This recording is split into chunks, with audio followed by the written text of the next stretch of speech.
Vols are back.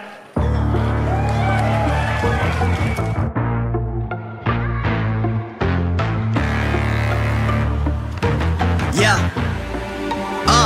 Money make the world go round. I'm trying to get it all right now. Everybody worry about the crown big. Look, homie, I'm the man right now. Talking to a peon, kind of time we on. Don't roll like the kind of take eons. Got a little buzz, it's time to go beyond. Can't look back, no time to hit rewind. Yeah, she wants to do S class. I'm like, boo, you must ask. They pour way too much in your glass. Just move your hips like a whole up class. Hit the gab, I talk that gab. Strut like up, man, I walk that shit. When I'm up, that's it. I'ma start living reckless. Get that bag, I'ma walk like this. Yeah, I'ma walk like this. Hit that lane, I'ma walk like this. Walk in the spot, but they all get lit. Told them on flow, let me talk my shit. Every song bang when they drop in hit. Said on the man, post stop, no miss. Over your head, next time, don't slip. Play your part, better read that script. Yeah, I'ma walk like this.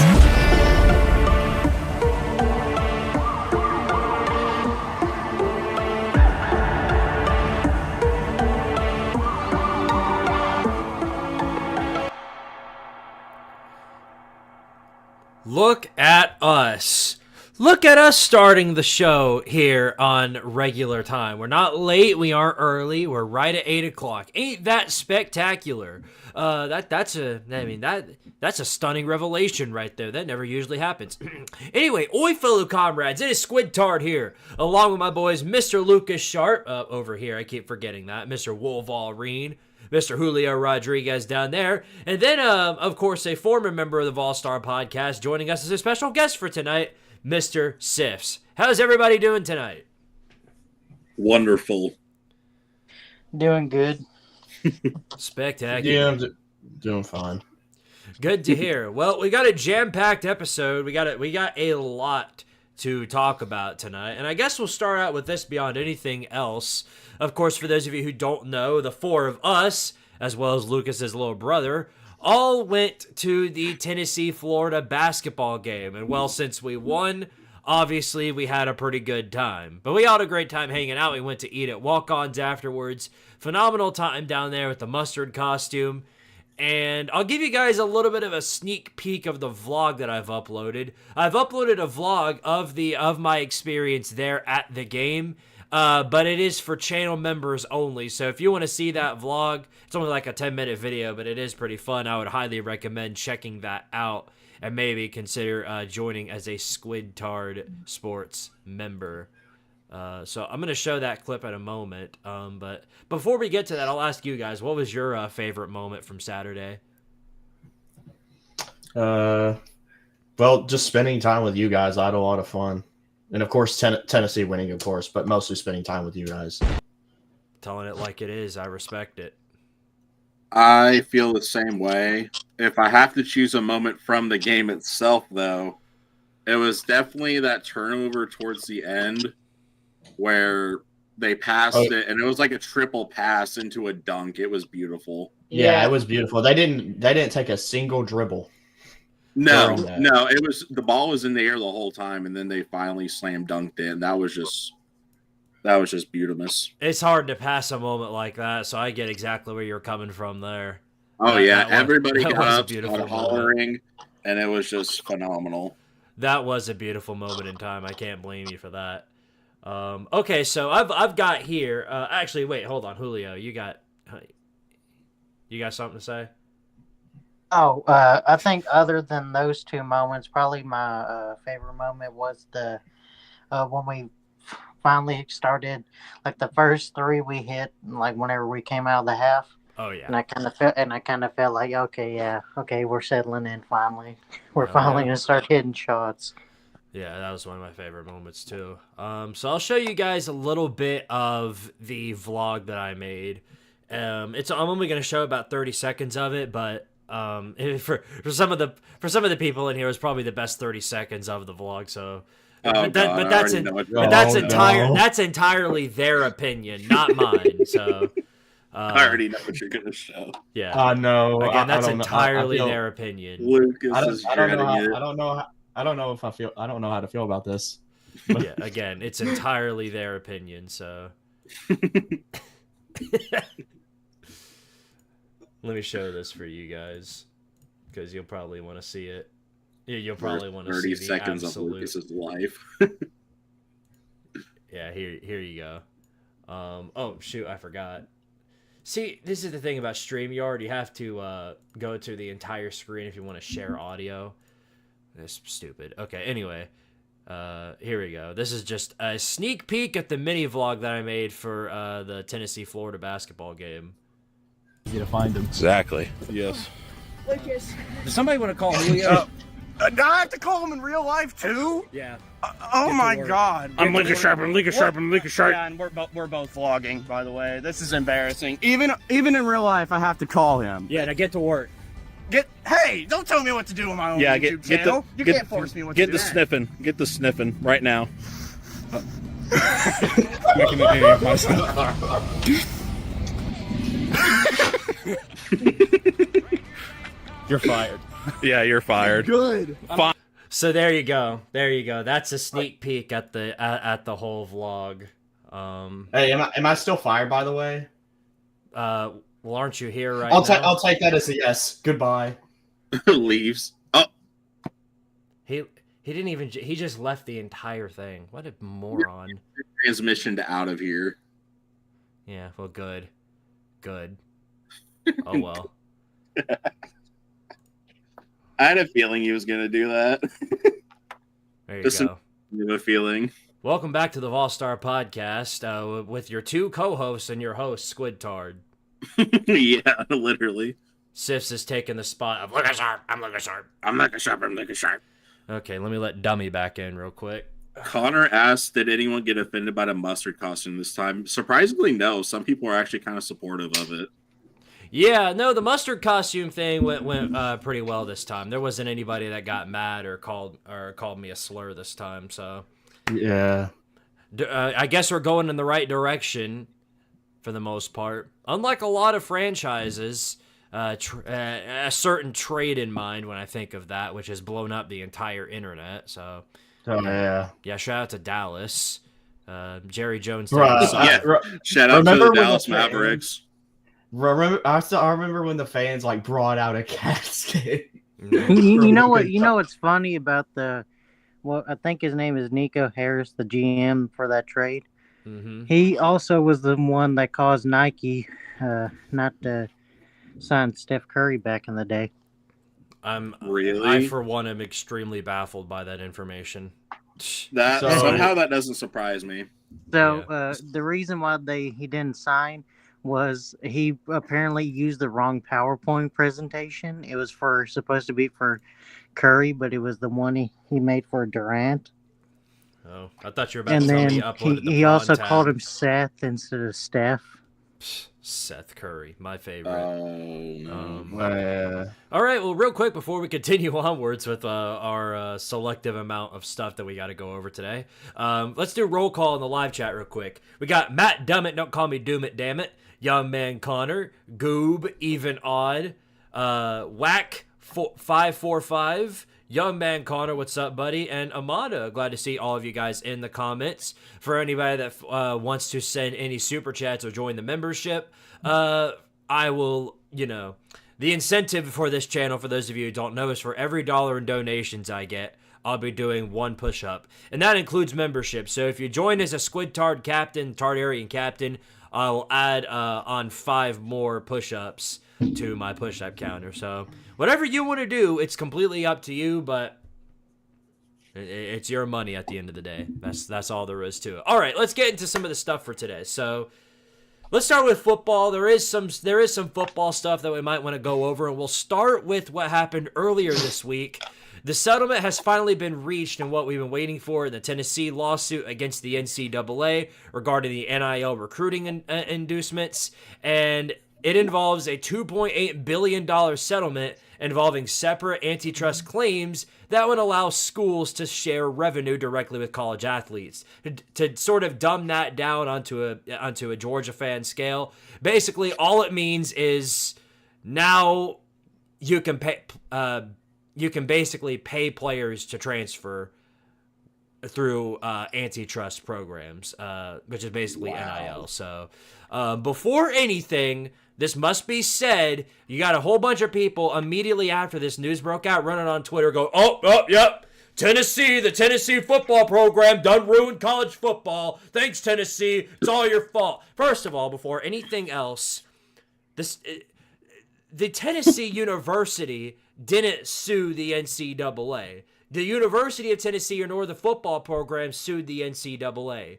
The state of Tennessee is the one that sued the NCAA. It's got nothing to do with the Tennessee football program. Now, of course, it has a lot to do with how college football runs. And yes, I do agree that it sucks because I don't want my players getting stolen by like an Ohio State or an Ole Miss, which basically has as much revenue as they want and they can just buy everybody they want. No, I don't like that either. But pinning the blame on Tennessee, the football team and the program for something they didn't do is extremely stupid and dumb. And if you're going to keep that energy about Tennessee, you better keep the same energy for Virginia and Florida because those two states also sued the NCAA. So also on top of that, the one that opened the Pandora's box, which was whenever they first started doing the TV deals, which is what all started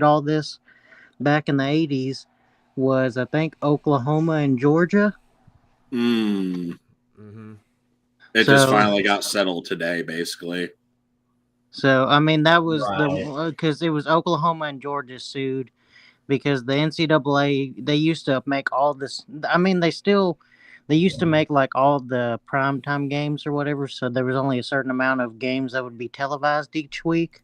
Right. And of course, back then they would only choose like the top teams. And of course, Notre Dame was on TV every week, but that was because they're independent and they can negotiate their own contract. Yeah, shout out NBC. Yeah. So other than Notre Dame, it kind of screwed almost everyone else up. Right. And I mean, like I said, I mean, it was good that they done that because, it, I guess, made more money for the university, and that all in turn went to the university and helped it in some places. But it also kind of opened up the Pandora's box, which eventually led to like the network stuff that led to the Longhorn Network, and that kind of just practically accelerated eventually.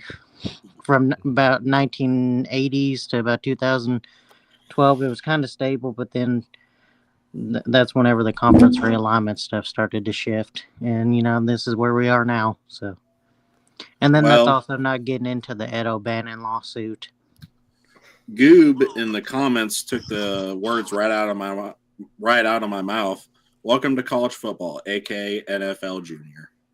Yeah. We're slowly heading in that direction. And this has taken a monumental shift towards that direction. Well, the thing is, it's even a little bit worse than the NFL because, and I would say it's even somewhat worse than like even what some people compare it to, which is like a European football where, it's a professional league, so they have contracts, but they're still technically not allowed. They're allowed to sign a contract with the NIL thing. But in college, you can go wherever. But in college, you can go wherever or whatever.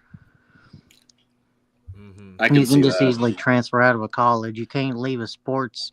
I mean, you can leave a sports team. I mean, you could pull a Gronk and just retire before they trade you. Right. But other than that, like you don't really have much say where you go. Right. I mean, for example, just look at what happened to Luka. Yeah.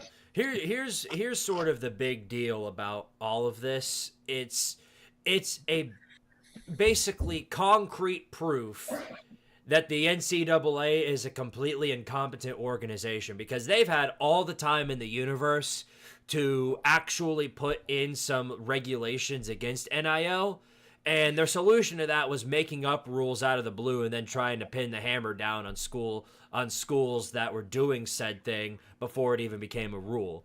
So basically, you were just trying to screw someone over to be like, yep, see, this is exactly what happens when you go over the line and don't respect us. But all you did was screw yourselves over because at the end of the day, that wasn't a rule when we did it. The best thing you could have done to fix this was actually make rules starting in the following season. So make rules over the summer and then implement them going into the fall. The perfect solution for this, and this is something I think everybody can agree with here. For when a player hits the transfer portal and goes to a different school, whether NIL related or not, they lose their ability to redshirt. All you got to do is put that in. You forget every other regulation about the transfer portal and NIL. If you remove the ability to redshirt, if you hit the transfer portal, right there, 75% guaranteed. 75% of all these players hitting the portal completely cut.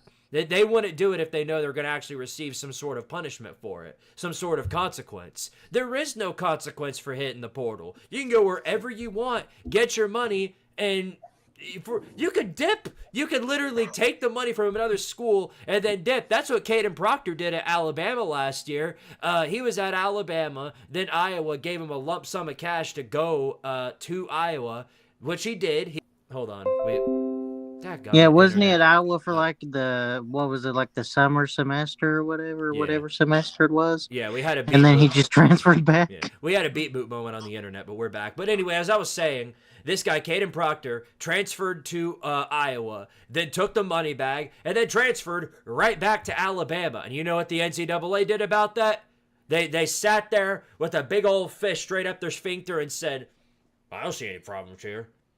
Oh, wait, no, yeah, I do. We got to go after Tennessee because they had a recruit who flew in a private jet. Now, we're gonna get him now. You guys are the biggest styrofoam brains I've ever seen in my life. And to be honest, it wouldn't surprise me one bit if the entirety of the NCAA got abolished within the next year, or at least sometime in the future.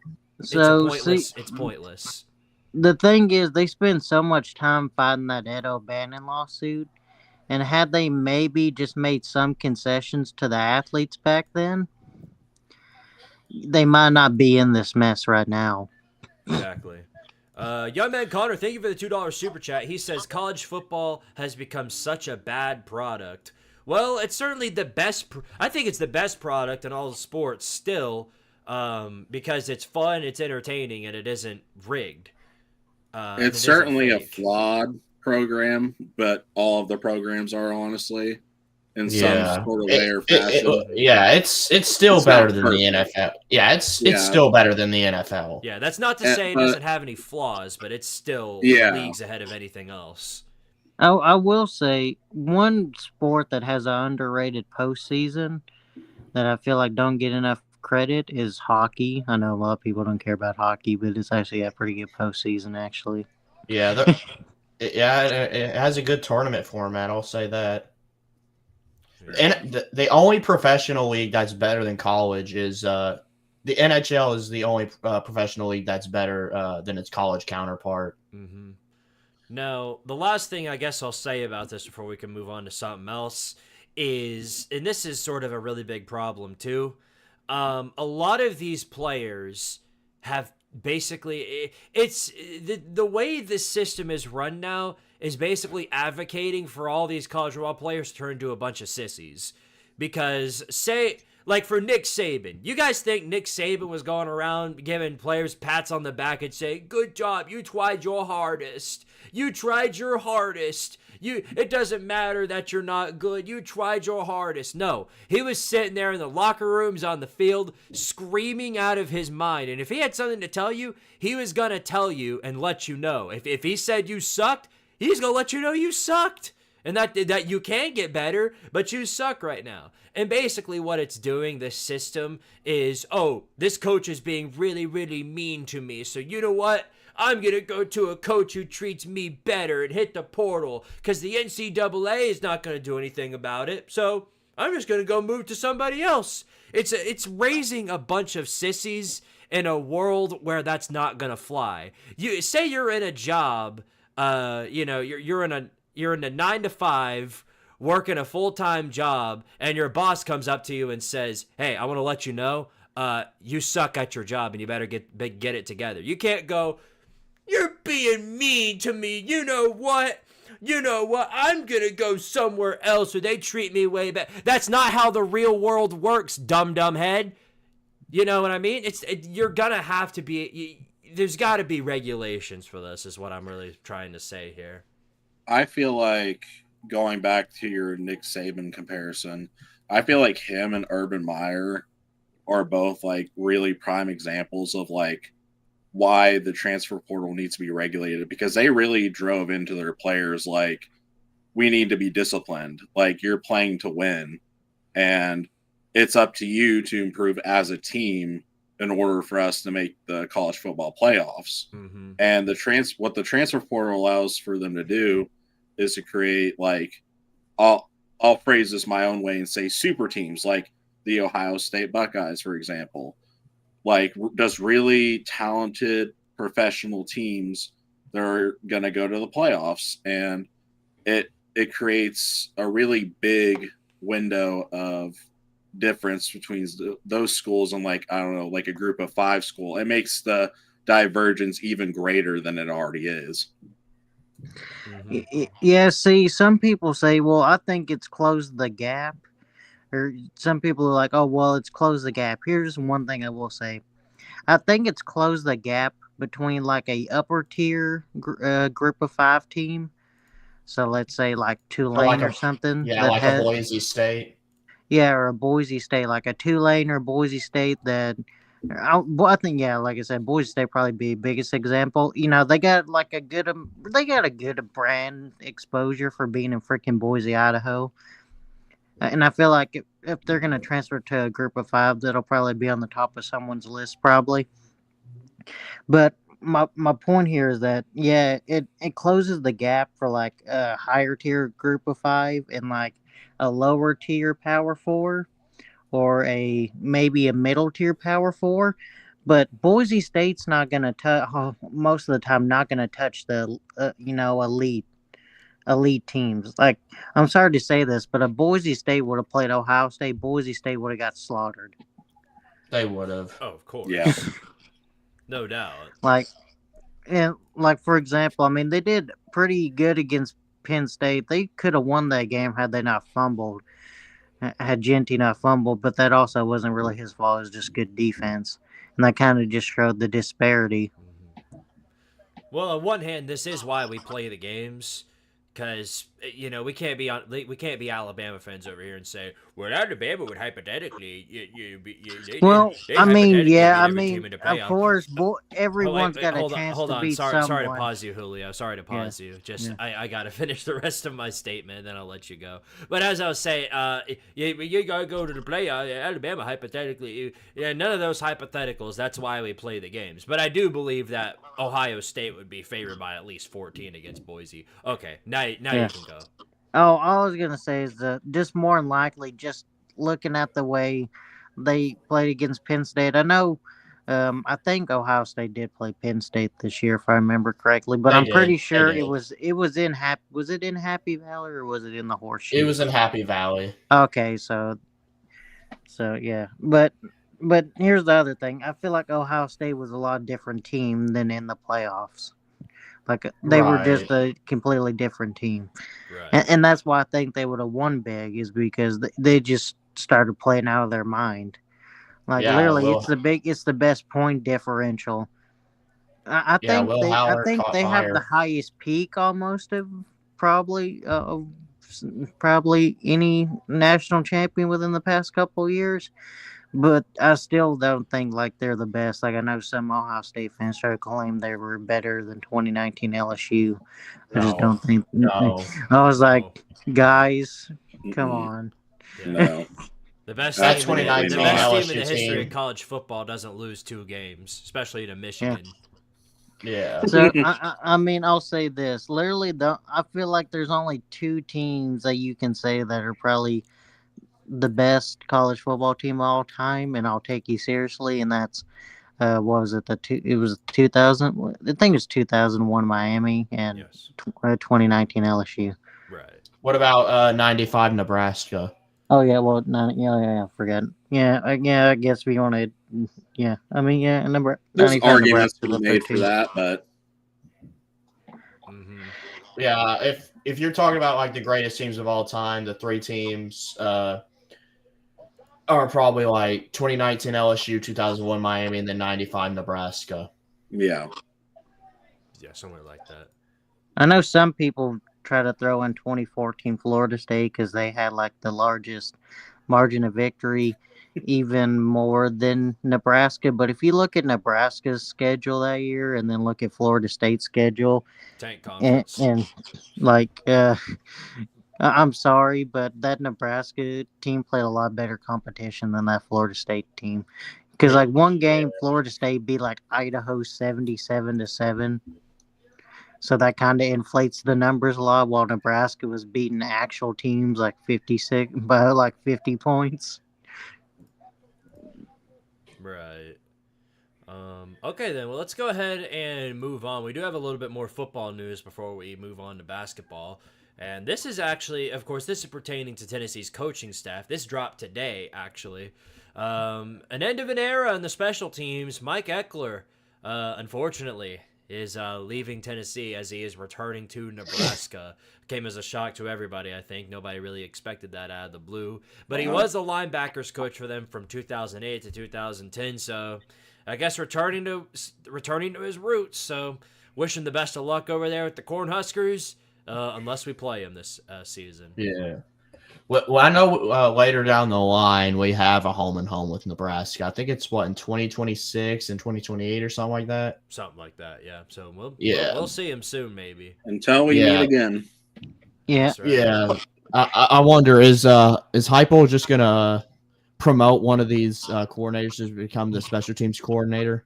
I don't know. We'll see. Young Man Carter, thank you for the $2 super chat. He says, so when is Joey Hazel? When's he gone? I wish yesterday, but it's probably not until after this season because I think our offense is going to continue to be lackluster. Look, man, and I'm going to be on this. I'm going to stay consistent throughout the entire season unless something drastically changes. I think we're in for a down year. I really do. I don't think we're going like 7-5 or something like that unless things get really ugly. But I think I don't think we're making the playoffs again until 2026 at the bare minimum. So like 8-4, 9-3. Mm-hmm. I haven't seen anything from the coaching staff that makes me confident enough to say that the offense is going to improve next season, and it has to.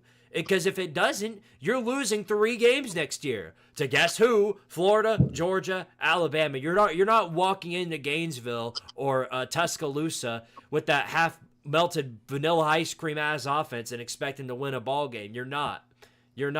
That's not happening. They're going to bring their best that day, and you ought to bring yours. Otherwise, you're done for. So I haven't seen anything that makes me think otherwise. Yeah, and also not to mention, don't forget that one game where we always lose on the road to some terrible team. If I'm betting on anybody, it's Mississippi State. Bro, if we lose to I've Mississippi been Josh Heupel. Don't say that. I've been saying that for a long time, and people call me crazy whenever they were like, Mississippi State's horrible this year. There's no way we'll lose to them next year. I was like, how bad is Arkansas? How bad are they? We lost to them. We lost to Arkansas for no friggin' reason. Top 5 in the country, go into friggin' pig time land and blow ourselves to infinity. Piss all over ourselves. Screw the game entirely. Let the cowbells ring, I guess. It's literally a tradition now for Tennessee these past few years to save a head coach's job. In Josh Heupel's second year, he saved Shane Beamer's job. Third season, he saved Billy Napier's job. Fourth season, he saved Sam Pittman's job. And now he's going to find a way to save Jeff Lebby. Yeah, Jeff Lebby's job. Hell, it could be Brett Venables. It could be Brett Venables he saves. I forgot. But thing is, we got Oklahoma, I think, at home, don't we? So yeah, we do. So we should win because we're really good at home against teams not named Georgia. I was about to say, other than teams named Georgia at home, I feel like Heupel is probably one of the best home coaches in the nation. Yeah, we're so good at home that Billy Napier blanked us for 3 quarters. That's how good we are. I mean, here's the thing.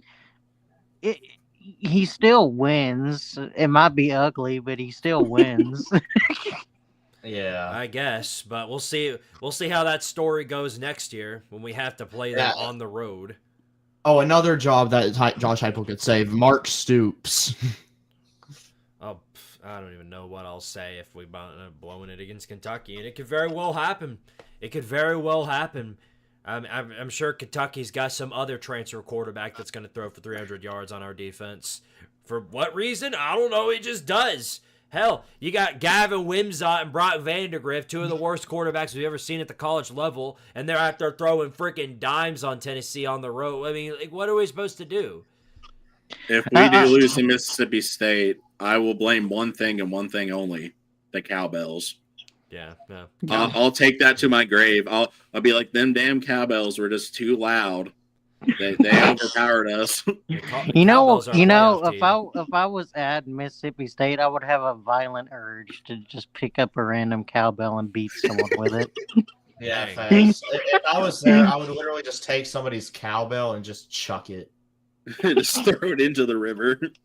Yeah, that's what I would do. Because it's so stupid. They can take it along with the goalposts when they beat us. Exactly. Look, I'm not in doomer mode, so I don't want to hear anybody saying, "Oh, you're just being a doomer vault." No, Yeah. I'm being a realist. What about? I've seen people on Twitter already proclaiming that we're beating Georgia and Neyland next year.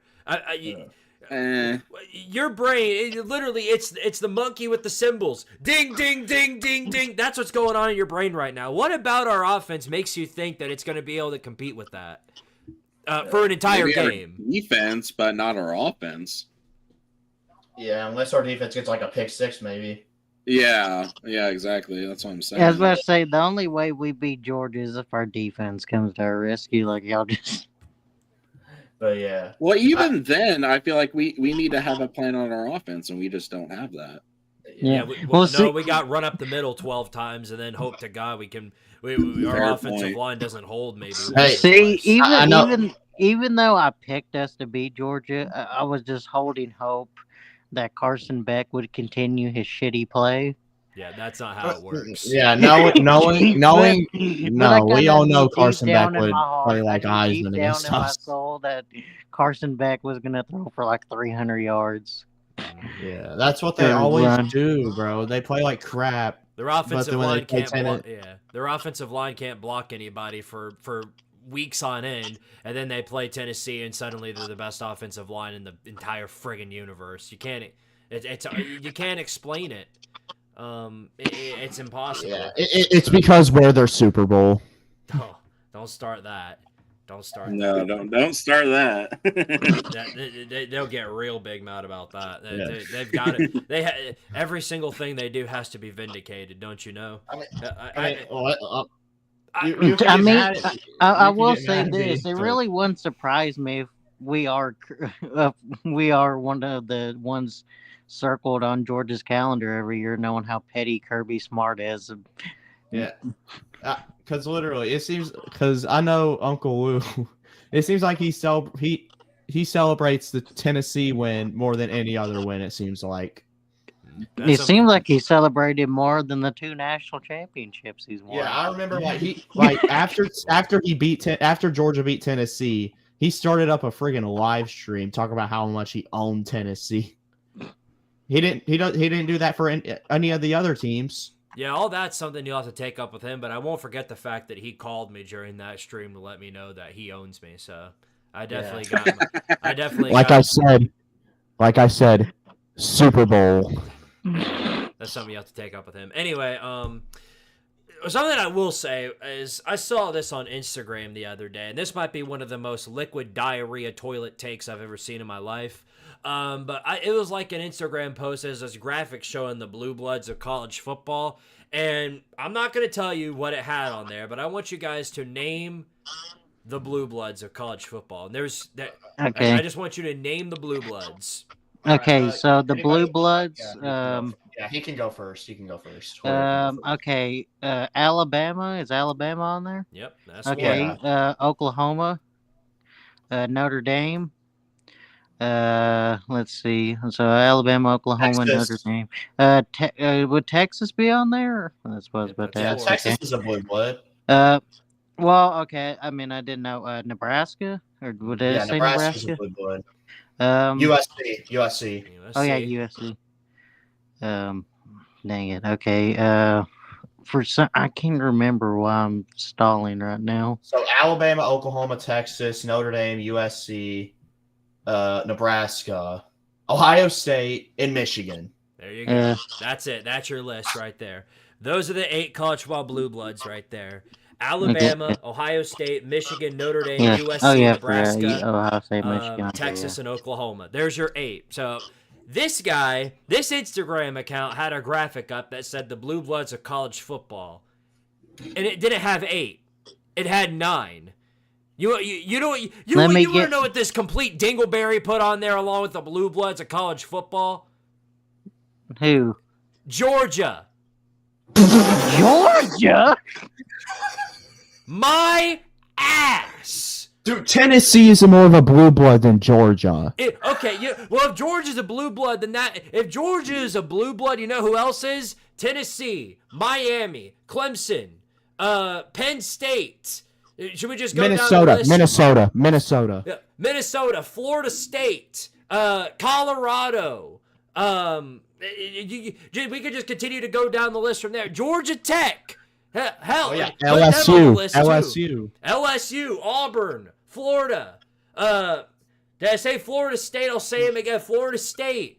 Oh my God. Oregon, even though they haven't won a national championship. Washington. Smooth brain. See what I mean? This is exactly why. That's the dumbest take I've ever heard in my life. And I looked in the comments to see what sort of vindication, what sort of reasoning he'd have for this, and he doesn't have any. He just says, they're good. They're good. That's not an argument. I mean, all right, I'm going to be honest here. Yes, Georgia's been dominant as of late, but I'm pretty sure if you actually the past years, like before 1980, I think, like Georgia, I'm pretty sure for a good portion, they sucked. I mean, they've never truly been like god awful or anything like that. It's kind of like Tennessee; they've never been god awful. But but this is like their first ever dominant period. Right. Like I said, I wasn't saying like. I guess they had the 80s and the 40s also, but I mean, but dude, Georgia is literally the definition of a mid program. No, well, okay, I mean, I agree with Goob in the comments here. I agree with Goob in the comments here. He says that I'd call LSU a blue blood before I call Georgia one. Yeah. Well, I mean, here's the thing. Now Georgia, I mean, I feel like they're just a tier below. I mean, they got a good amount of wins because I know they passed us up in wins. I think this year or the year before, I can't remember. But it's only by like a couple. And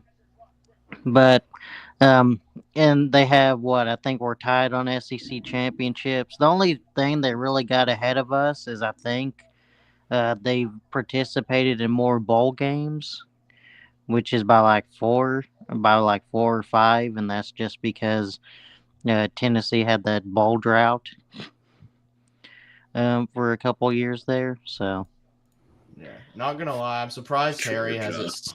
I'm surprised Harry hasn't said anything about what I said about. Well, no, I mean, they've been solid since the 80s, so, I mean, of course, but, I mean, that's considered, like, the modern age of college football. So, Georgia hasn't been terrible since then. We considered, like, the modern college football. But a lot of people, they always object to Nebraska being on the list, but it's like, if you know the history about college football, I think Squid knows this because his comments on that college football iceberg is literally, but what about Nebraska?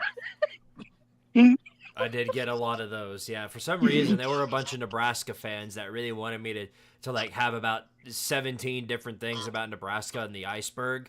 They're like, why did you talk about Nebraska's 2008 season? Because nobody gives a rat's taint about 2008 Nebraska. What happened in 2008 that's so great?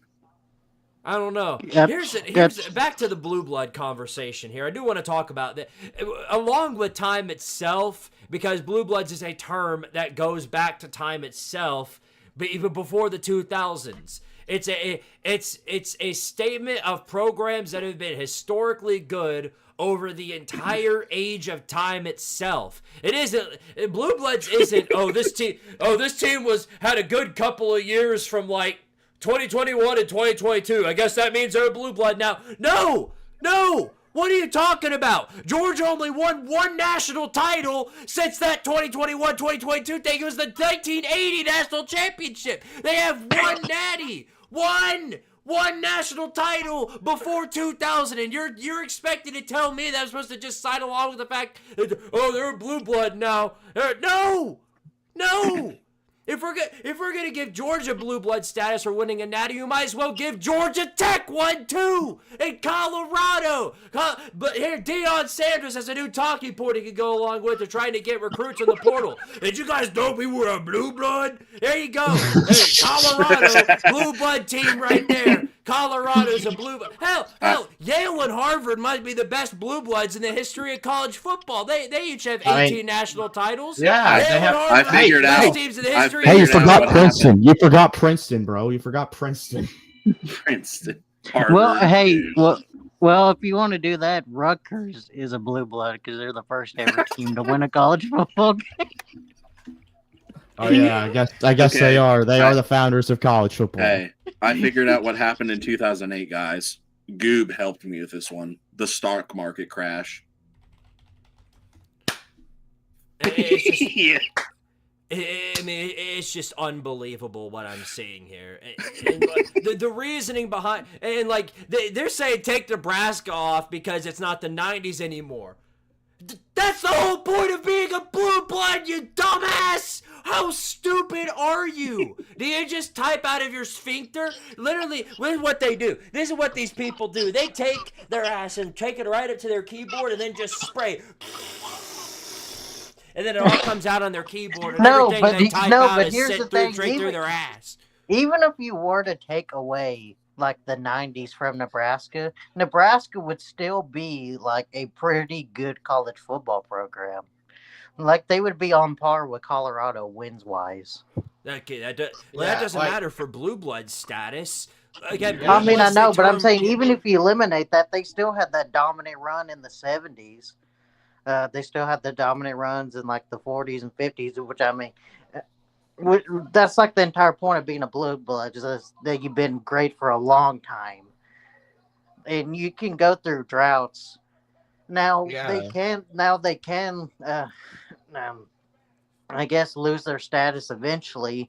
You know, of course, if Georgia keeps rising and Nebraska keeps on cratering, but I don't foresee that really. I feel like Blue blood Nebraska might status. almost be too big to fail. Blue Blood status is set in stone. It'll be another 100 years before any of these teams actually belong on a Blue Blood list, right? Those are your 8 teams. There's nobody else that belongs on there. Georgia doesn't. Tennessee doesn't. Not Miami, not Clemson, not any of these other schools that I've named. Those are your 8 Blue Bloods, and anybody else that's trying to rationalize any other school clearly doesn't know what the term of a Blue Blood is, or they're just a blind freaking homer. That's it. That's the only reasoning behind it. Yeah. We've rambled on for long enough about this incredibly brain dead Instagram take. So we'll move on to basketball, and then we'll call it a night. How about that?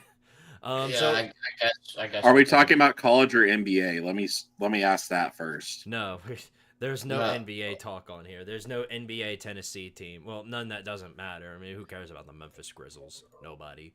All right. Anyway, let's go ahead and talk about we'll talk about the Lady Vols to start out with. So, Lady Vols finally got back on the right track of things. They've been on a pretty bad skid as of late. You know, they lose to South Carolina last week after Kelly Harper comes back from having her son. Congratulations, by the way. But now they've gone back into the win column with a win on the road at Como, beat Missouri, who is 12-13, by the way. Tennessee beat him 76-71. Tough fought game, sort of a comeback at the end was what brought them the victory.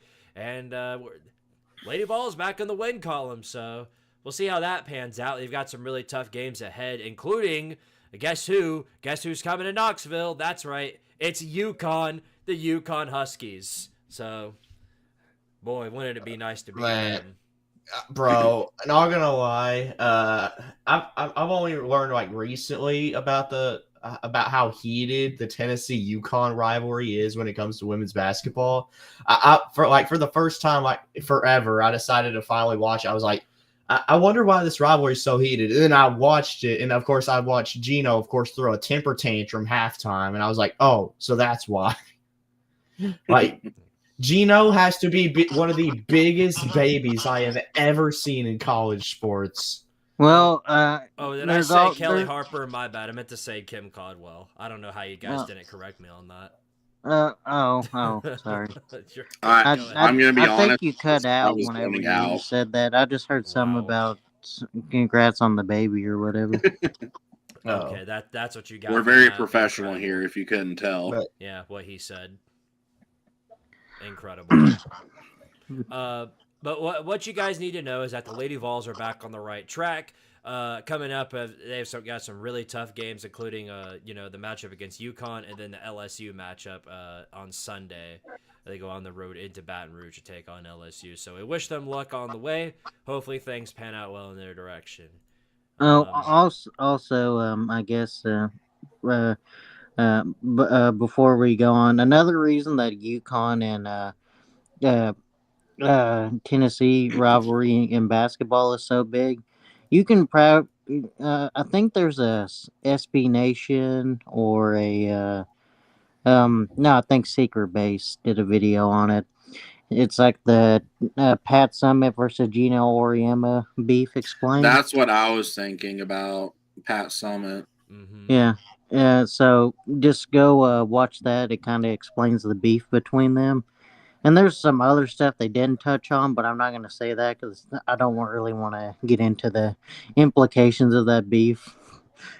So. Yeah. All right, then. Well, I guess we'll move on to men's basketball. First off, of course, we had the really bad skid against Kentucky. That really messed up a lot of us. You hate to give Kentucky credit for anything because we dog Kentucky on the show more than we do anybody else, but they beat Tennessee, so congratulations to Kentucky on that note. But on a brighter side of things, as we all know, Tennessee got revenge at home against the Florida Gators big time. A 20-point win at home, and we played incredible defense. Both teams played pretty good defense. A lot of it was due to the usual offensive stagnation from Tennessee. I guess we got that from the football team too. But nonetheless, the Vols took care of business. The defense was lights out, electric all night long. The crowd was amazing. We were in it all game long. As we all know. I mean, we were there. Come on. And in bigger news, the mustard costume is back in the win column and has not gotten a winning record going. The mustard costume is officially 2-1 all time. So shout out to the mustard man. In other words, me. All right then. Well, right. I'll leave it up to you guys. What did you guys think of Tennessee's performance? First half really wasn't that good. Second half, we picked it up offensively. Defensively, of course, we turned it up. Especially, of course, that one play where we took 0 dribbles and K. Phillips just absolutely slammed it down. K. Phillips played a good game. I know he didn't have a lot of points, but still, he played good defensively. And when he was able to get the rebounds and be able to get the putbacks. So I thought he played a pretty good game, K. Phillips did. I had the same thought process. Like in the first half, it was kind of just a back and forth, defensive game, low score. And then in the second half, it was a really good combination of both our offense and our defense taking the floor. Yeah, Chaz Lanier lit it up in the second half. And also, Kate Phillips. I was gonna say I agree with y'all about the game. I do want to shout out myself, give myself a pat on the back for predicting Tennessee's score right. I did predict we would score 64 points. I guess I was a little too high on Florida though, because I predicted them to score 56, but they only ended up scoring 44. So yeah. But for I think my second only ever basketball game I've went to there. It was a good experience. Glad to hang out with them and everything and meet them. Um, but other than I think I practically agree with what y'all have said so far about the basketball game. First half, just kind of a boring defensive battle. Second half, we kind of finally started getting our rhythm offensively. And I feel like if we could play like that for like an entire game, I feel like we can beat anyone. But Oh yeah. it, but I don't Yeah. know. It's just Chaz has just gotta hit his open shots whenever he has them, and Right. learn to I guess just sometimes learn to trust himself or whatever. Right. It just I really wish we had to take on Auburn and TBA this year because bro, we should have beaten them in the jungle. It makes me really upset. Yeah. Yeah, well, we'll see. We've still got plenty of season to go, but this definitely told a lot of the tale for Tennessee. Well, mainly just their defense. Florida had a terrible day in just scoring in general. They went 13 for 53 in field goals. And then, as bad as Tennessee's been with three-pointers, they went 6 for 22, Tennessee did. Florida went 4 for 27. Ooh. Yikes. Yeah. That's bad day offensively for Florida. That's terrible. Horrifically bad, even. So, Yeah. we've still It got was what were all those threes by Walter Clayton? It wouldn't surprise me if it was. I think most of them were.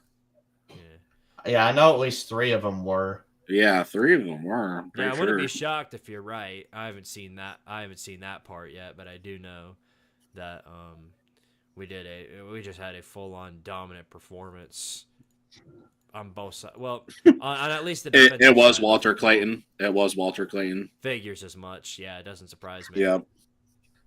Yeah. Yeah, no, just a great performance, just completely. So we've got a lot of time left until the season wraps up in basketball, or at least the regular season. We've got 1, 2, 3, 4, 5, 6, 7, 8, 9 more games left before we move on to the SEC tournament. Coming up on Wednesday, February 5th, we've got Missouri coming to town. So we'll see if we can get one on the Tigers, as then we travel to Oklahoma to play the Sooners. And then after that, we get a rematch against Kentucky and Rupp. Then Vanderbilt at home, A&M on the road, LSU on the road, Bama at home, Ole Miss on the road, and then finally we end out the season playing South Carolina. So a lot of basketball, not football. No footballs left to be played, but we've got a lot of basketball left on the schedule. So we'll have plenty more opportunities to talk about them and a whole lot more, and hopefully they don't let us down. So there you go. Right. All right, real quick, you guys. I've see this is kind of a testament to how much I care about the Super Bowl, but throughout the entirety of last week, I thought it was going to be this Sunday, not next Sunday. So I was fully prepared to do a live stream and everything on the 2nd, only to realize that there was no Super Bowl. Not until next week. So that tells you all the more much and more I care. You would have been live streaming the Pro Bowl. That would have been boring. Yeah. Yeah, that would have been don't- very boring. We want to see a Puppy Bowl stream, sir, not a Super Bowl. Yeah, Puppy Bowl, let's go. Why don't you stream, Lucas Sharp? You've got the qualities. You got the qualities. All right, fine then. I'll do a Puppy Bowl stream. All right.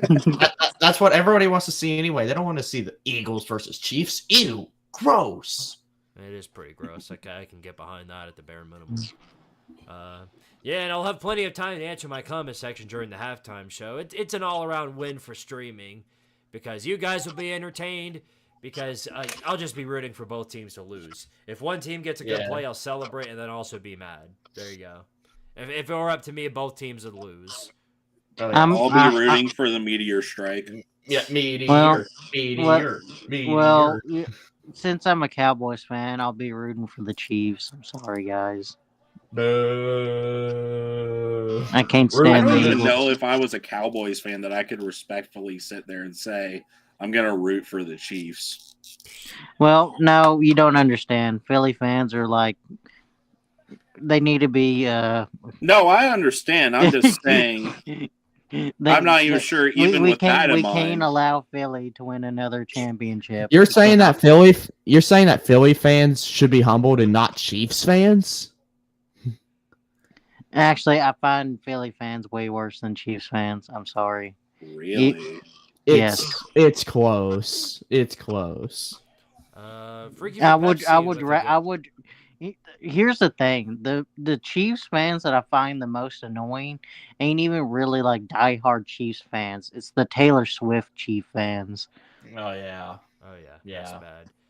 That and I don't blame them for having them. It's just because Taylor Swift is, dating Travis Kelce or engaged to Travis Kelce or whatever they are. You I don't see, know what they I call have it. a different take on it because my neighbors are Chiefs fans, and they are very flamboyant about it, to say the least. They have a flag out front, and they have a skeleton dressed up as Travis Kelce. So I take hating the Chiefs quite to heart. Whenever I see them in the morning and they go to wave at me, I look away. Oh, I don't want to be associated with them. well, also, like I said, I think I don't know if I've said this on the podcast, but I almost did become a Chiefs fan, and I kind of regret that decision now. Yeah, understandable. So, Yeah, we're all glad you did it.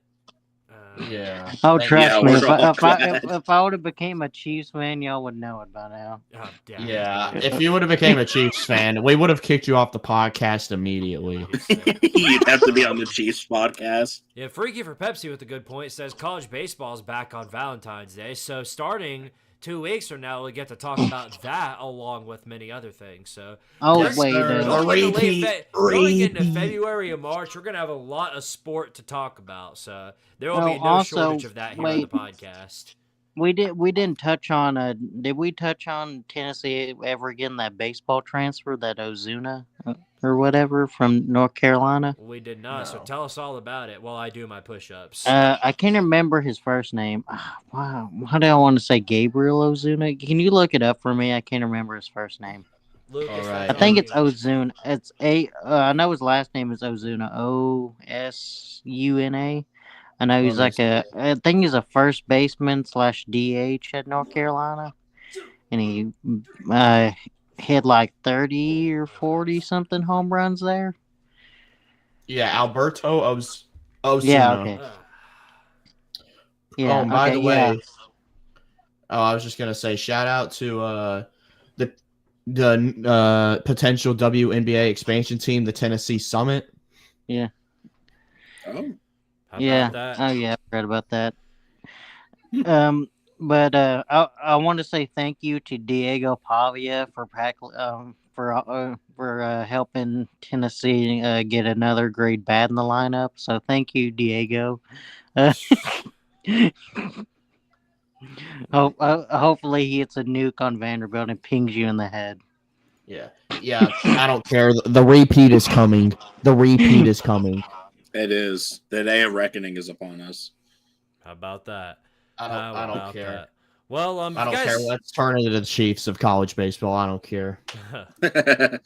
Well, if you guys haven't already, make sure you leave a like here on the Vol-Star Podcast. Each one is greatly appreciated.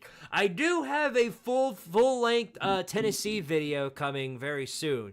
Of course, you guys saw the Florida State Clown of the Season video. If you haven't already, make sure you check that out. It's great content, I'll tell you what. But I am making a full-fledged Tennessee video, not just about this season, but every single season since 1998.